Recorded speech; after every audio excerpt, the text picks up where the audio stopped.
अगर अलग रूट हाँ वो पुराने रोड पे था, उधर घाटी है पूरी।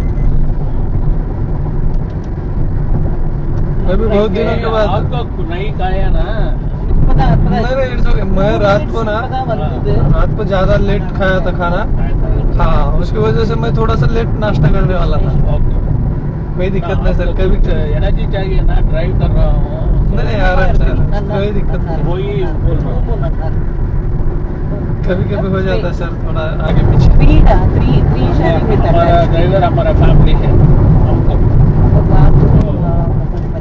आप ठीक है, हम ठीक है। हम अभी भी मतलब कोई दिक्कत नहीं है, आराम से कर सकते हैं नाश्ता पाणी। आज उबेरहून भाडं भेटलं होतं आणि भाडं होतं घृष्णेश्वरचं. तर आपण जात होतो समृद्धी महामार्गावरून. तर समृद्धी महामार्गावरून जात असताना आपल्याला खाण्यासाठी काहीही भेटत नाही आहे नाशिकपर्यंत. नाशिकला आपण नाशिकचा पण एक्झिटला नाही काहीच भेटत, त्याच्याही पुढं जायला लागतं. आणि आपण सिन्नरच्या एक्झिटला जेव्हा खाली उतरतो तर तेव्हा आपणास CNG देखील भेटतो आणि खायला देखील हॉटेल्स आहेत तिथं थोडेसे. तर शक्यतो समृद्धी महामार्गावर जात असताना या गोष्टीची मात्र आपल्याला खबरदारी घ्यायची आहे की आपण नाश्ता पाठीमागेच करायचा आहे थोडा, समृद्धीला लागण्याच्या पहिलंच. नाही तर मग सिन्नरच्या तिथं एक्झिट घ्यायला लागतं. जर पुढं जायचं असेल तर जवळ हॉटेल तिथंच आहे, सिन्नरच्या तिथं लेफ्ट घेतला. आणि जर CNG गाडी असेल तर CNG देखील तिथून 2 ते 1.5 किलोमीटर फक्त खाली सर्व्हिस रोडला आहे.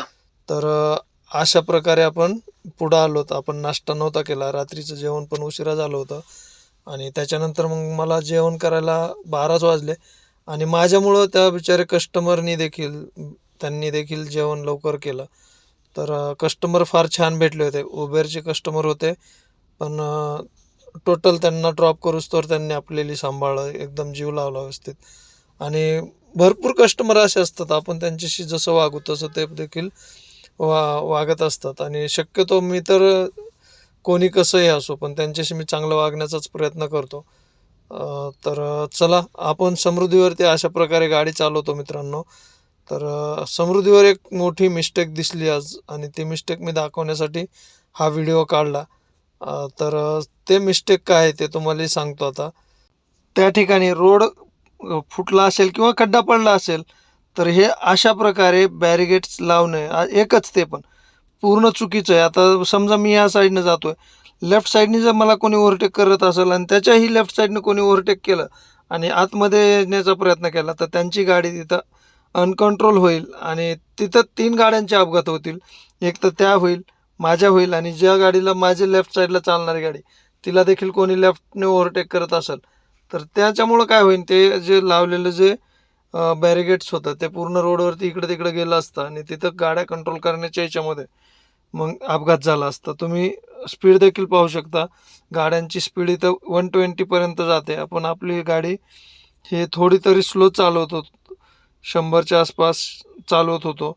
पण जर अशा याच्यामध्ये जर तसं काही अचानक समोर आलं तर गाडी कंट्रोल करणं अगदी होणार देखील नाही. नवीन ड्रायव्हर तर तिथं चुकले जातील, याचंही लक्ष महामार्ग